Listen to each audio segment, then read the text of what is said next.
Hey guys, what is up? Welcome to the NFL Sunday Morning Show, the draft edition. We just went through a crazy weekend for the draft, especially the Eagles, the Browns, and the Dolphins. I'm here with my guys, man. Big Steve from the Finn Posse podcast, and my guy Garrett, who I've known for like extremely long time. He's happy to join us now. How you doing, man? How you doing, Garrett? Good, doing good. Very, very exciting few days, especially for Cleveland fans. Right, right. And Big C, how about you, man, with your Dolphins? I'm doing all right. Draft came and gone. Made some improvements to the team, but you know, Yeah. Yeah, I get that. I get that. My team didn't really do much. I mean, just like a couple of needs here and there. We didn't actually make a big splash like people thought we would. Mm. People thought we would trade AJ Brown, which I know that was a load of crap. A lot of people thought we were going to make a big move, but we did not. We did not. So, Garrett, man, let's start off with your Browns, man. You're like the talk of the town right Boy, now. were we. I mean, we figured that Go for it. the a lot of the storylines that in this draft would flow through us, especially at the number 2, starting off with that trade to begin with. I think overall, I think a lot of people were shocked by it, just Yeah. by the fact that it was just such a big trade. And what I think is going on is that the Browns are trying to pull off something similar to what the Eagles are doing, trying to build a team in that ilk, getting more draft picks, bringing in a lot more chances to try and strike and get it right. And with that trade to start off, to have Travis Hunter go up to the Jags and the Browns trade down to get Mason Graham, I think that's a perfect fit for what we were looking for in that first pick. Yeah. I don't think that we weren't in love with Travis. I just think that there is a stronger need inside the trenches to help Myles Garrett out. And Mason Graham's the perfect kind of guy for that, because you can line him up either inside. He could even take some things outside. And they think they're really going to take the cuffs off him just to let him go after the quarterback.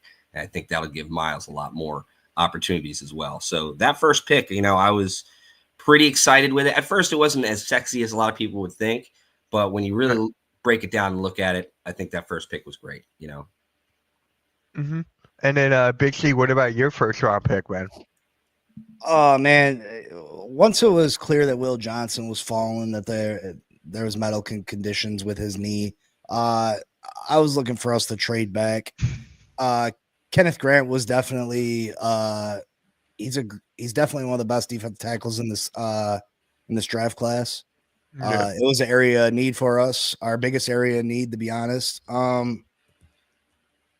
love the pick. I just wish we could have got it. We could have been able to trade back and grab some extra picks also. But as far as the player, I love him. He fills a keyhole for us, and I think he's going to be a stud. That's good. That's good. For the Eagles, man, we just took God, I'm drawing a blank on his name right now. Hold on. I gotta feel it. Should what is his name? Last name's Campbell. I know that. Neil Damn. Campbell, the linebacker, Right. Alabama. Alabama. Yeah, Jihad. yep, Jihad Campbell. Yeah, yeah, exactly what we needed. Another linebacker to fill the void, and how we just keep on drafting either a Bama guy or a Georgia guy. We got them both. So Jihad Campbell, perfect fit, especially with Zach Bond, who he looks up to, loves his game, and now Zach Bond can help him grow in this system. So really like that pick for the Eagles, man. The Eagles just nailed something. And then how about you, Gary, for the next pick? Well, the second round, I think, is where the real treasures start coming in. And like I Right. said earlier, it seemed very similar to what what the Eagles are doing. I think the Browns are trying to do something like that. At least build a strong defense and then fill in those needs at offense, despite how much we need them. But Yeah. with us getting that the Schwesinger player, the linebacker out of UCLA, I think that's perfect, because that's another need that the Browns were looking at, especially on the defensive end. We have some strong linebackers. We don't know the status of Jeremiah Owusu-Koramoah. So we're going to need somebody strong in the middle there. And I think Schwesinger is perfect, because not only is he fast, he's a smart player, and I think that's one of the biggest things that the Browns look at nowadays is what's their intelligence on the field. I think Schwesinger fits that perfectly. And then just a few picks later, we pick Judkins, which I think is the perfect fit for the Browns. This is the kind of guy that, even though a lot of people probably rank Trayvon Henderson a little bit higher than him, I think that his style of running is very akin to a Nick Chubb. A bruiser, in the tackles kind of guy, can turn on the burners right after he gets through that second level. So personally, even though Trayvon might have been ranked higher, I like that pick a lot better. I think that's where our bread and butter of this draft is actually going to be. I think Schlesinger and Judd can fill in right away. Judd's going to get the bulk of those starts, I think, just because of how small our running back room is. With only Jerome Ford really on the roster, and you get Judd here, and there's your bell cow for a little while. All right, and we're actually joined by my guy Agent, who's a Giants fan. How you doing, man? I thought you were at work. I think only tune in for a little bit, to be honest with you. But to be honest, I think to me, the Giants really killed the draft. Yeah. The Giants really killed the draft, to be honest with you. But the first one was very interesting. The first one for the New York Giants was very interesting in terms of a few things. They drafted Abdul Carter, which is expected, Yeah. right? And they traded the Texans, and they gave up a second round pick, the third round, 2 third rounds, including next year's third rounder from that comp pick for the Packers. And we took Jackson Dart. Adding Brandon Jacob. Sorry, not Brandon Jacob. What was it? But in the fourth round or third, Darius Alexander was a very good pick in my opinion. And adding Cam Scottaboo in the 5th round, I think the Giants pretty much killed the draft in my opinion. Okay. All right. The Jackson Dart Scottaboo combination is going to be great for New York. And adding Marcus Embo from Purdue, Tyrell Tracy, God help us, so is Russ. But I'm gonna be honest with you. That doesn't mean Jackson Dart's gonna start right away. Eventually let him develop. Yeah.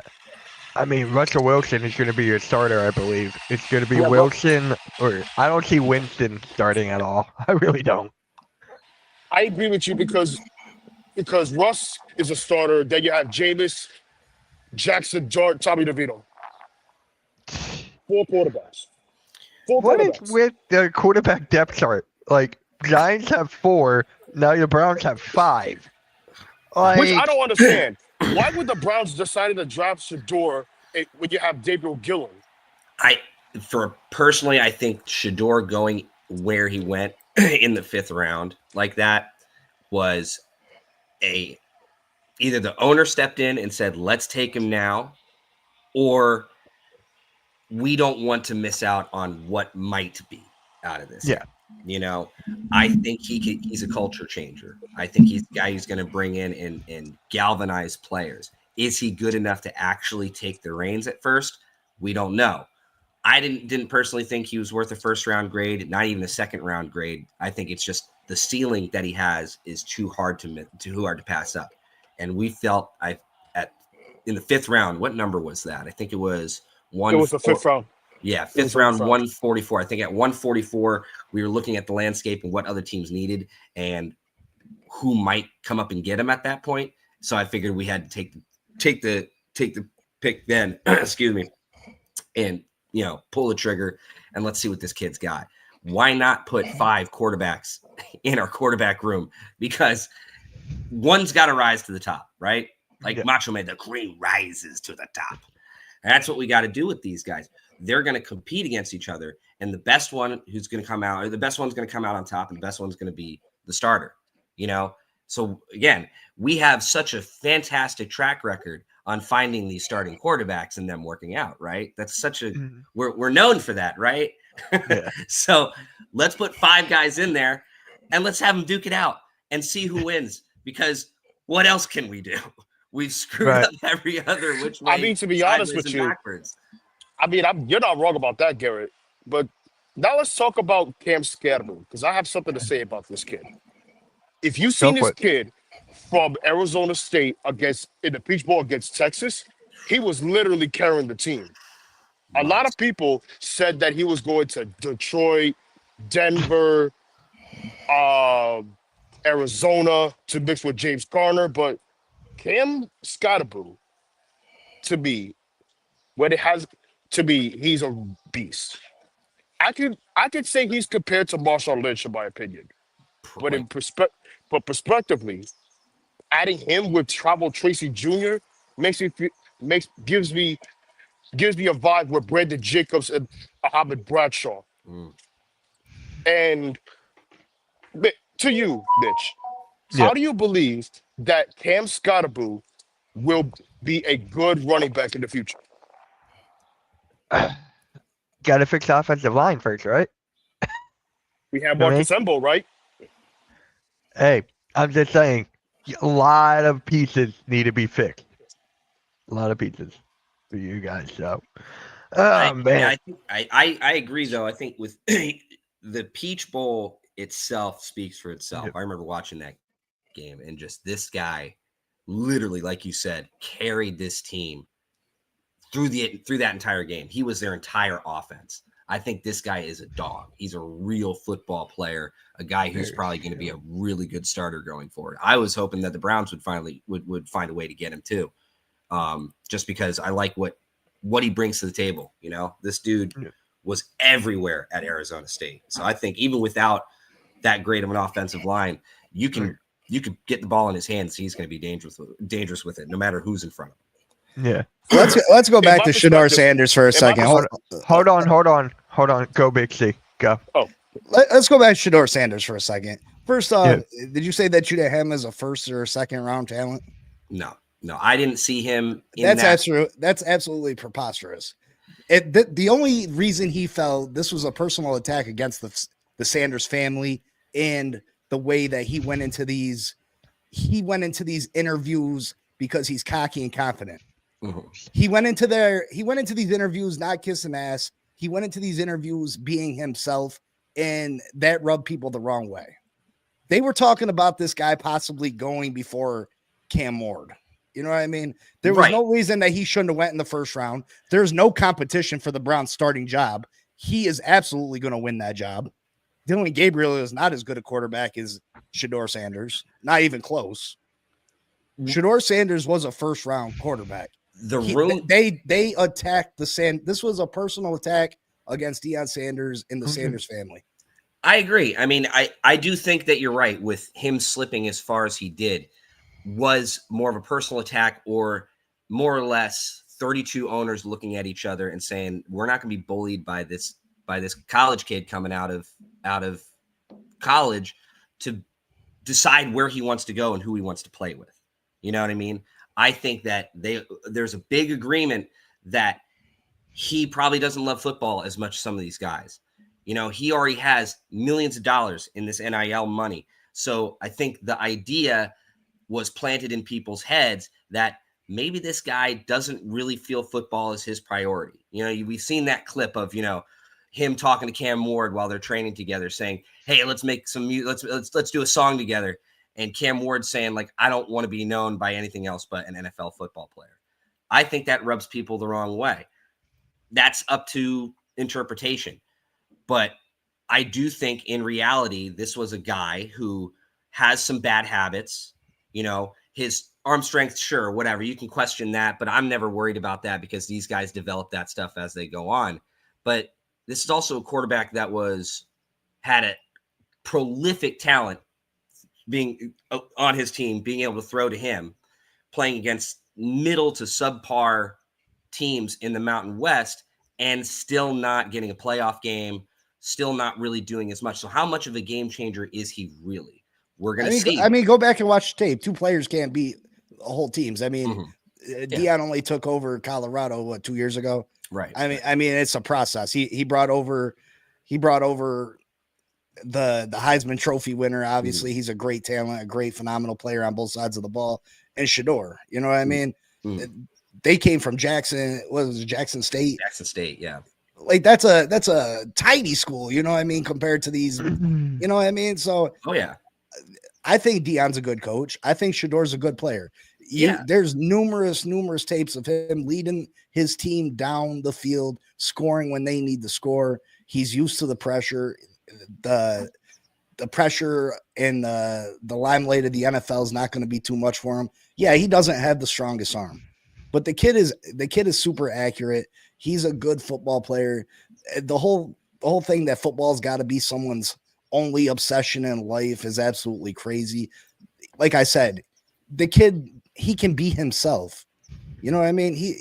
He was driving Rolls Royces, the college classes. You know what I mean? Like, he grew up rich, so he doesn't have to kiss these people's asses. Mhm. People always talk about, oh, well, the man, you know, how people are deprived and stuff, especially black athletes.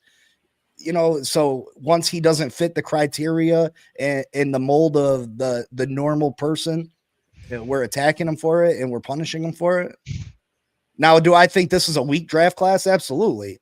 If this was last year, Cam Ward would have been the fourth quarterback off the board. You know what I mean? Shedeur might not have been a first round pick, but this draft, he was a first round pick. And for the New York Giants to select Jackson Dart and give up a first round pick over Shedeur, I think that was a dumb move. I agree with that. You know what's also kind of funny? Shedeur's brother got picked up by the Buccaneers when the draft was done. Yep. I'm like, now I didn't even know he had a brother, honestly. I honestly forgot. Shiloh's a pretty good football player. I mean, I agree with him going undrafted, you know? Yeah. But I think all those things can be true at the same time, you know? And I think that's a big reason why there was such a question mark above him. You know, I do think that it was a personal attack, you know, to Sanders' family. I think, like you said, because of the way they conduct the business. But I feel like the NFL was thinking, if you're going to try and bump the mold of what we want out of a quarterback, the Shield is always going to win. You know, the NFL is always going to have a stake in that. It's not like the NBA. And you know, seeing him fall that far, I think made it more evident that he's not fitting the mold of what a lot of people wanted.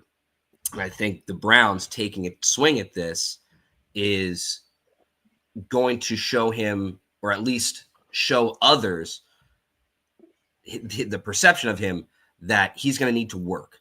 He's going to have to come in. He's going to have to compete. He's not getting handed the keys to the car. And sure, he might actually do it. You know, we bring in a guy like Dillon Gabriel who has a lot of experience.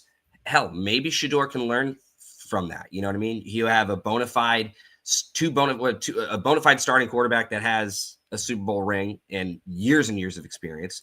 Sit back and watch him. Kenny Pickett, he'll have a chance to compete, even though I don't think he's going to do too much. So if anything, that quarterback job is wide open for Shedeur to take.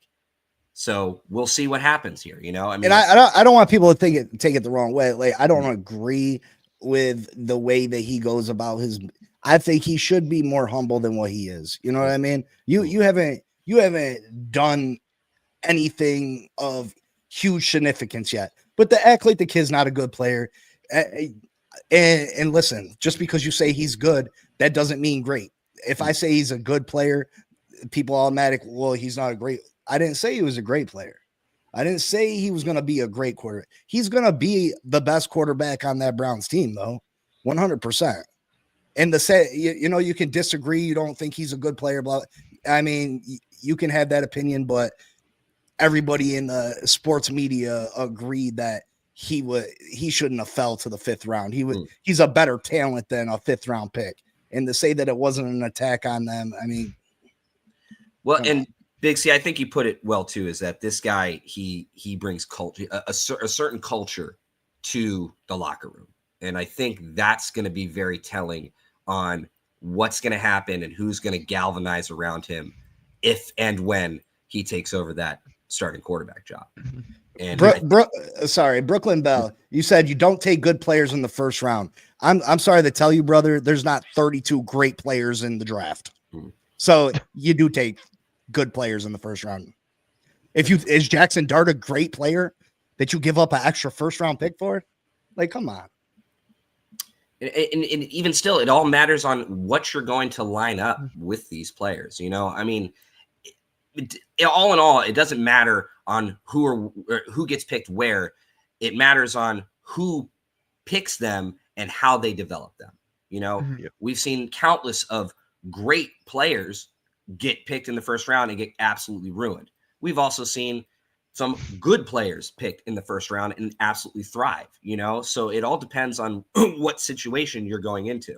I think specifically, again, with Shedeur, I think this is a great situation for him. He has 4 other guys he's got to beat out. Go for it. Win that job. Prove to everybody. It's a great situation other than playing for the Browns. No offense. Well, you know I mean?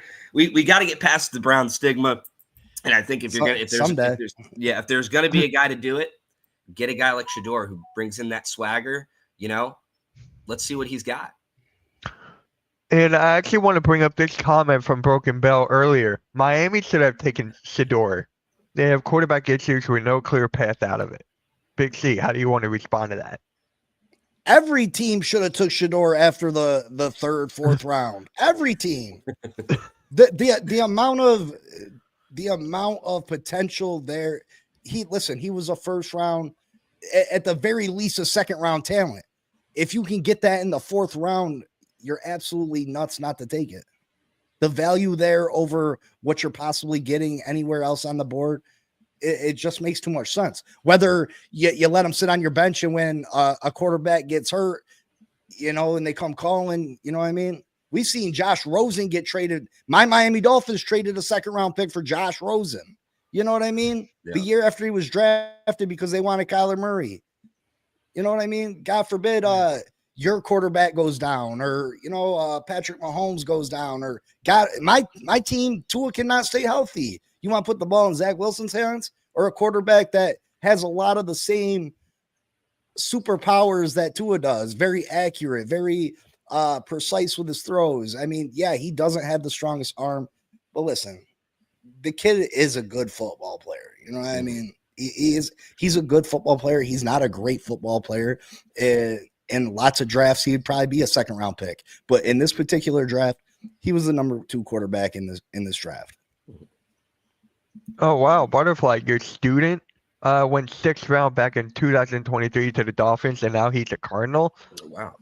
That is crazy. What's his name? I'm actually curious. What's his name? And there were rumors that the Eagles were potentially trying to get Shedeur, and then you got traded above us to get him. So I was like, if the Eagles fell in our lap, my guy was like, use him like trade bait, right? Use him like trade bait for the Eagles. So that's what he wanted. And I think that's what we did. I think we saw what was, we saw the writing on the wall there. We felt that probably one of those teams this is going to be the time that Shedeur is going to be picked. So we traded back up to get him, you know, I think to try and make sure that nobody else got him from where it was at 144. Because I thought maybe he might go at 145 or 146. So us trading up into that just made it clear as day that this is who we're taking. This is who we're taking, you know. But Big C, what do you think about Quinn Ewers, you know, coming in? I think this guy has a lot of upside. I think he can really bring something to Miami if he develops enough time, has enough time to develop and, you know, learn a little bit more. I mean, I don't overly see it as you know, he's a name. People are gonna make more of it than what it is. Mm-hmm. We're probably gonna be going through a coaching and a general manager change at some point. So I mean, I don't think any quarterback on this team is going to be safe in the long run. But do I expect him to progress in the next few years and be the starting quarterback of the Miami Dolphins? No, I don't see that. But who knows? I mean, it's not for the 7th round. It's not bad value. You know what I mean? Quinn Ewers was at one point considered one of the best quarterbacks coming into this draft class. And then the season happened and he didn't play up to the potential that people thought. I think he would have benefited going back to college for a year. I know that there was offers out there for North Carolina. I think him going to play for Bill Belichick would have been huge for his career. Mm-hmm. But he decided to go pro, and he got picked in the 7th round. Yeah. So I mean, you can't these late round picks. You can't beat it. Would I have been happier with Shedeur in the 5th? Yeah, absolutely. You know, but I think Quinn Ewers has potential, and I hope the kid gets to put it together. He's got a quick release. He's accurate. I I like the pick for the 7th round. Absolutely. Take it. So, yeah, let's just talk about the whole draft in general. Who do you guys think won the draft? If you had to pick a certain team, who do you think won the draft? I need to look up. Like I mean, my guy Agent made a very good case for the Giants. He did make a good case, except for the whole. He didn't make that. He didn't. Yeah, the Giants got some good players. Mhm. Like I like Jackson Dart to them, not for giving up an extra first though. Cam Scadaboo, great player. Abdul, great player. That defense was already a pretty good defense. Adding Abdul to that defense, good. You reach for the quarterback though. Yeah. Like let's look at this division. Why are you in such a rush to get that quarterback? You know what I mean? Why give up an extra first round pick when you're trying to, you got to beef up this team considerably to compete with the Philadelphia Eagles and the Washington Commanders. Those teams are light years above you. You're not seeing the playoffs for the next year or two. So why be in a rush to take an extra first rounder and go get Jackson Dart? You were better off keeping that first rounder for next year. And you're probably not going to be a good team this year, probably top of the draft again, and package just some picks together and trying to go get Arch Manning next year. But that's my personal opinion. I think you reach for a quarterback. Now you don't have a first round pick next year, and you're still gonna, at the very best, finish third in the division. You're probably gonna finish fourth. Well, and like you said, alluding to them giving up that extra draft capital for a guy who probably was going to fall to them anyway. I think a lot of these teams, I mean, it happens all the time in the draft where they want to trade up just so that player doesn't go someplace else. But like you said, with what they traded to get him, I don't know if that's necessarily the best option. But I mean, other than that pick specifically, I think the Giants had a very strong draft. Another team that had a really strong draft that's kind of really under the radar that I'm reading up here, you got Arizona getting Will Johnson as low as he went. I mean, yeah, that injury might be a problem, but that's a big pick. You know, they got Jordan Birch coming off the edge from Oregon at 78. You know, they really started to build that defense. And if that offense can really keep clicking with Marvin Harrison in the second year, Kyler Murray having a big comeback, you know, Arizona could be one of those teams that really, I mean, I think Cleveland had a great draft considering, you know, you got Shedeur in the 5th round. You picked up an extra first round pick next year. You got multiple quarterbacks in case one fails, you know, you plug the next in.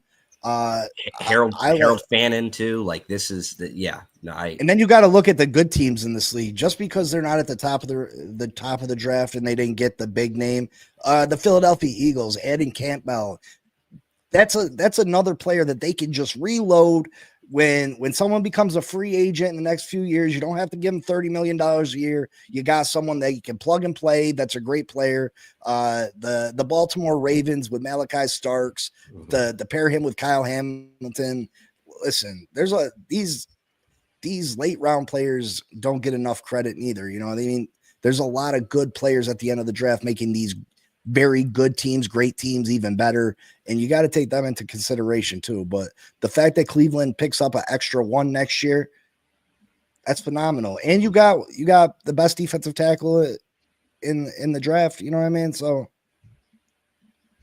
the Eagles too, though, sneaky on the back end with a lot of offensive line help, you know, which is always like, that's, I mean, from everything, living in Philadelphia and for all those years and everything, seeing how they build that team, it's in the trenches, you know, getting these guys underneath that can protect Jalen Hurts. So even Philadelphia, I think, had a very strong draft.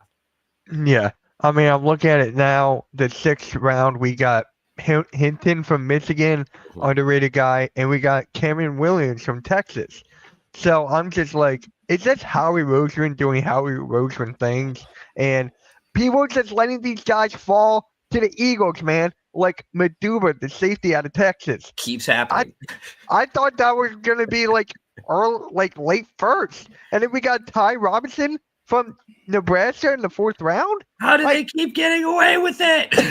It's because people are reaching. People are reaching. You know what I mean? You got the New York Giants reaching in the 1st round for a Jackson Dart. So that's pushing good players down farther. You know what I mean? Like, not to say that Jackson Dart's not going to be a good quarterback. I just, I don't know if is he a quarterback that's worth 2 first rounders? You know what I mean? Like, I don't see that. I don't see it. Yeah. And Garrett, we have a question for you from Chad. I got a question. Who are the Browns cutting at quarterback? Who are the Browns cutting at quarterback? Well, there's also an option where I think that we might have had a strategy where we're trying to get as many quarterbacks in the room also to maybe trade at some point. Things happen in the off season. Things happen things happen in the preseason. We could see maybe a Kenny Pickett getting traded again, or heck, even a Joe Flacco getting traded again. I couldn't imagine us taking one of these rookies and letting them walk. So really it comes down to either Joe or Kenny. Deshaun we're stuck with him, and I don't think we can really eat up as much of that cap space just by cutting him. So it's who's going to be the loser out of Joe Flacco and Kenny Pickett. And, if you're going to put a spotlight on it right now, I think Kenny Pickett's the odd man out. I would go with Joe Flacco because of the age, right? He's on his last leg. I thought they would go with him. Well, and we'll see if he can replicate what he did 2 years ago for Cleveland. What he did 2 years ago when he had that magical run bringing us into the playoffs. And even though losing to a good rookie CJ Stroud to the Texans, that team was on a roll. And I think that in getting him, we're hoping to recreate that magic. And if he can recreate that magic and produce like he did before because he was in the system, I think he's the favorite right now on 4/27/2025. We'll see what happens about 2 or 3 months from now when they finally get the pads on and start working. I think Joe Flacco's the one that you let go. You know what you're getting with Joe Flacco. You got to see what you got with these rookies. You got multiple rookies. You got to see what you got. We were talking about sneaky good drafts. The Buffalo Bills. If you go down the list of what the Buffalo Bills got, they got considerably better. Josh Allen's going to go out there and get you points. But they got the cornerback, Maxwell Harrison, one of the fastest corners in all the college football from Kentucky. They got TJ Sanders, defensive tackle, South Carolina. Not to mention they added what's the brother they added? The one place for San Francisco. Bosa. They added defensive end Landon Jackson from Arkansas. He's a beast. Deion Walker, the big, huge defensive tackle from Kentucky. Jordan Hancock, cornerback, Ohio State. Jackson Hawes, the tight end from Georgia Tech. Dorian Strong, cornerback, Virginia Tech. He fell in the draft. He was a 3rd, 4th round talent. They got him in the 6th round. Man, the Buffalo Bills really improved that defense. They got a lot younger. Watch out for the Buffalo Bills this year. Well, and you look at look at the names of those players, and like none of them fully it's not always the sexiest pick. You know what I mean? Not somebody that you're like really grabs your attention because you've been reading their name online here and there, or hearing them being covered in the sports media. And a lot of times when you get these kind of drafts with these, again, not like sexy picks, they're really sneaky good. And I think especially with that Deion Walker, that dude is he's like 6'7", like 300 something pounds, like an absolute monster, absolute wrecker. Beast. Yeah. And I still can't believe the Ravens got Starks next to Kyle Hamilton. Just that alone, it's just like they're trying to build what they had with like Ed Reed back in the day with these guys. Well, not just that, they got Mike Green, defensive end from Marshall. He was a steal for where they got him. They got the offensive tackle Emory Jones, LSU. He's a beast. They've definitely retooled. A pick that people weren't paying a lot of attention to was Arenas Pebbles from Virginia Tech. Mm-hmm. He's a defensive tackle that'll go out and get you 9 sacks. he's that pass rushing defensive tackle. So they, another great draft from them. And don't forget that they finally got a kicker. Yeah, Kyle Luke. That Kyle Luke guy, especially because with everything that's going on with Justin Tucker and him might not being able to play this upcoming season. There they go. They got somebody. Yeah, but for your Cowboys, come on. Really? We kind of knew that they weren't going to go anywhere in the draft. Come on. It's the same thing year to year. Getting a Tyler Booker is going to help them with Zach Martin not being there. I think that's Tyler Booker was best guard in this draft. I think that's like that was the perfect pick for them, which is very surprising. Seeing is that a lot of people were thinking that the Cowboys would be a team looking to trade up and get Shador or get a Genty or one of these top names, and they stayed patient and they let a guy that's really going to help them out immediately fall right into their laps in Tyler Booker. Yeah, and no one's really talking about this. Loveland getting picked over Tyler Warren. I love it because I'm a Michigan fan. That was a perfect fit for him to go to Chicago. But I'm just like, Tyler Warren is right there. And you just don't take him? I'm like, where did Warren even go? He went to the Colts. Yeah, the Colts. He went to oh my God. That was a good spot. Because I knew the Colts were desperate for a corner, and we had the pick before them. I would have pressed them. I would have pressed the Colts, and I'd have been like, even though we had no interest in taking a tight end, and they were the pick right after us, I would have called them, and been like, I'm taking Tyler Warren unless you give me a 5th round pick. And I believe they would have did it. Well, I believe they would have did it. I think Colston Loveland is one of these guys that really benefited from the combine. I think how he performed at the combine and what he did in his interviews at the combine really catapulted him from what I would thought he was maybe like even the 3rd tight end in this list to that number 1 tight end pick. I think obviously the clear number 1 in my mind was going to be Warren, but I think Loveland going to Chicago is going to be a perfect fit for him because of what they're building and what they really need. Who's that? They have one tight end. I'm trying to remember his name. Cole Kmet. That's right. They have Kmet. So I think Loveland is going to get a chance to at least compete, if not start right away. The Bears right now, I'm about to pull up the depth chart right here. They had a very good offseason so far, in my opinion. Very underrated. Like, they got Swift, DJ Moore. Now they just got Loveland here, Kmet. They're on their come up right now. I think Chicago's on their come up. And then defensively, they got Montez Sweat and a bunch of other guys there. TJ Edwards, who I miss tremendously on the Eagles. I miss him. Like, he was a tackling machine. I'm glad he's there in Chicago. He had a good year there last year. So the Bears are on the come up, in my opinion. They are. Don't sleep on Chicago. Ben Johnson coming in. He's got a nice weapon with Caleb Williams. Caleb Williams needs to put it all together this year, it seems like. Yeah. And nice nail polish. But other than that, any other teams you guys can think of who had like a sneaky good draft? Because I'm trying to look at all the teams right now. Like, I'm on to all of it. Buffalo comes to mind, like we said before. Like I said, Philly had the Jets had a very good draft. Armand Menmu, he was an absolute monster. He could play guard, tackle. He's a physical freak. They got Mason Taylor, the tight end, Jason Taylor's son. He's going to be a good tight end. Azir Thomas, Florida State corner, to pair with what's his name? Juice or Sauce? Sauce Gardner. Yeah. He's got the sauce, he's got the juice, he's got it all. Yeah. Malachi Moore, safety from Georgia. Or safety from Alabama. He's a good safety. Jets had a pretty good draft. As much as I hate to say it, Steelers too. Steelers got some really good players going in. Having Jack Sawyer coming out, Yaya Black falling to them down the 5th round.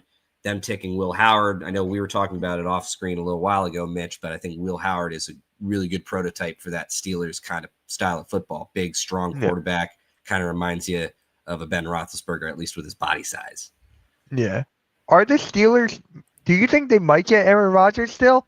Or I think that's out of the bet. I think that's gone. I think he should just retire. I mean, if he's gonna sign anywhere, all signs are pointing to the Steelers. I mean, there's no one else really out there that I think that would be willing to take a chance on him because of how desperate the Steelers are for finding a starting quarterback. I mean, who are they going to roll out there? Mitch, I mean, or Mason, like Mason Rudolph. I mean, look at their wide receivers. They drafted Will Howard. They drafted Will Howard. Yeah, they have DK Metcalf and they have Pickens, who I think that still might get traded. I think he's on the radar of some team. So Steelers look good. I like their offense. I like their defense as well. They are definitely a good team and another team to look out for. The Raiders with Gentry. They got him with the 5th overall pick. That's arguably the best running back in the draft. So very good for the Raiders, I got to say. I think Gentry's going to be a prolific starter for a long time. I initially reaction to us getting Mason Graham was, why did we not get Gentry? We need offense. We don't have an offense. But when you look at what Mason Graham brings to the table, yeah, that's definitely a great pick. But I think Gentry is going to be dynamite there in Las Vegas. Yeah. Big C, what do you have to say about Gentry and the Raiders? I mean, I think he's a good back. I mean, he's, people were comparing him to Barry Sanders. I don't see the comparisons there. I don't think you can really compare anybody to Barry Sanders, but I can see some Emmitt Smith in him. He's a very patient runner. He finds a hole and then he attacks. He's not easily brought down. I mean, he's gonna be a top back in this league. I'm not a fan of drafting running backs in the top 10, top 15. Their life's not long for the NFL. Usually you can get the same job done with change of pace backs, backs by committee, because I mean, it's a tough sport, and especially on the running back position, and they take a beating, and sometimes it's just better to bring in the fresher player.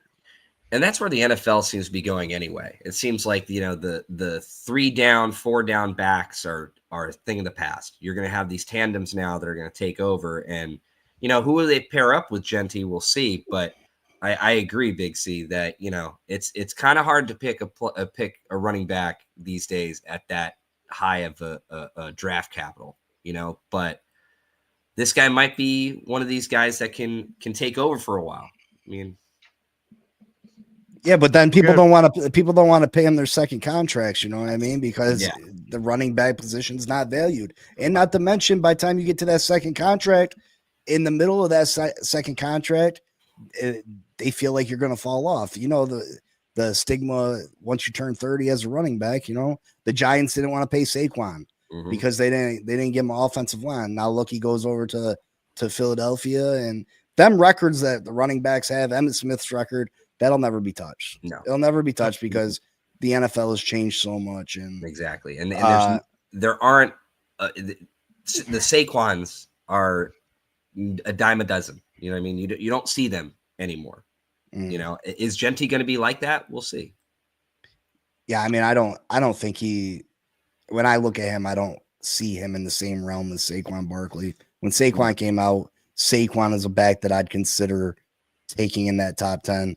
Yeah. I mean, Gentry was a good back, had a great, phenomenal season, one of the all-time best, but yeah, the eyes don't, I mean, the eyes don't lie. I mean, right. You look at Saquon, you look at Gentry. I mean, I think most people would say not equatable. Definitely not equatable. No.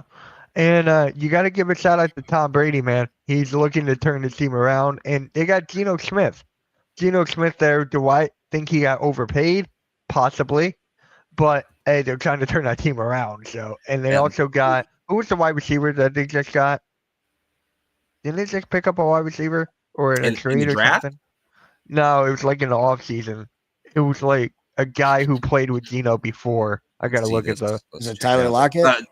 Yeah, it was Uh, Lockett, I think. Yeah. Now Here. Lockett just went to Tennessee. No, they have Jacoby Myers. Jacoby Myers. Yeah. He's Yeah. a pretty good wide receiver. You know, I mean, And they maybe have not, Brock Bowers right there too. So not a bona fide number one, but you know. yeah. But hey, you got Geno, Genti, and Brock Bowers right there. That could be the cornerstone building block. Go right from there with Genti and Brock Bowers. I love Brock Bowers, but I'm just like, Is Pete Carroll going to be the guy to unlock his potential? You know what I mean? Because he's starting. I mean, he had a good season, but we're starting to maybe think that we might have a Kyle Pitts situation. You know, fantastic athlete, great player, but how are Brock Bowers? Yeah, Brock Bowers had a all-time great rookie year last year. Yeah, and that's what he had over what 1,100? Yeah, something like that, was it? And that's what we're hoping that it's, you know, with Geno Smith coming in and having a good old head coach, Brock Bowers could be the number one tight end this year. Yeah, I looked up on ChatGPT. I think he might have been the number one tight end last year. Yeah, I looked up on ChatGPT just to rank the top 10 tight ends. They had Brock Bowers number one each time I did it. So I'm like, man, the sky's the limit for this kid, man. Sky's the limit. I mean, we beat the Raiders pretty considerably last year, but Brock Bowers, he was eating. He's a good player. Yeah. All right. Who do you guys think had the worst draft if you had to pick one? If you had to pick. I'm looking at the teams right now. I can't think of anything as of right now. There's no like one bottom feed team. So the 49ers had a bit of a questionable draft, in my opinion. They didn't pick a lot of really solid players aside from maybe Michael Williams out of Georgia, but nobody else really jumps off the board for me when it comes to the 49ers. Now, granted, they are one of those teams that, again, they have a lot going for them right now. The names aren't really going to fall to them. Some names might, but nothing really jumped off the page when you look at the 49ers draft, in my opinion. Yeah, I'm looking at the 49ers draft right now. Their first round pick, 11th overall, was Mekhi Williams out of Georgia. And then next up, they got Alfred Collins. Who's a beast. He's a beast. I love Alfred Collins, yeah. Nick Martin from Oklahoma State, 75th overall. Upton Scott, cornerback from Western Kentucky, 100th overall pick. 113th, they got DJ West from Indiana, defensive lineman. He's a good player. He was a good player at Kent State, yeah. Jordan Watkins, they're trying to fill the void or trying to find a player who could be the next Debo, because Debo's now gone. What team is Debo now on? Washington? Let's check. Yeah, he's on Washington. Yeah. Oh, great. I got to face him a couple times a year. Yeah, Washington going to be nasty. They got Laramie Tunsil from Texans. Oh, man. They're bona fide. I mean, legit. Let's see if the sophomore slump doesn't hit Daniels, but they're firing it up so that they can run it back this next year. Yeah. So worst draft. I'm gonna say the New Orleans Saints. Like what? Okay. Kelvin Banks Jr. Good pick. He can play guard, play tackle. Tyler Shock, their second round pick, that was a reach and a half to me. Like I was like, what are they doing?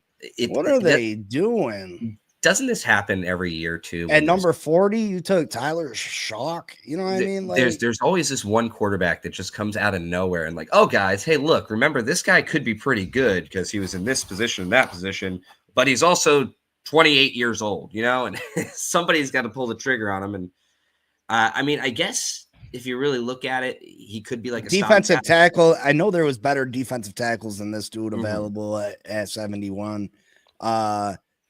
Sanker was an RA safety from Virginia. There was just better players available for this team, and I can't get past the number the number 40 pick in this draft. There was so many good players available at number 40. You could have got this guy. I think you could have got him in the 4th round. A desperation pick. You could have got Shedeur right there.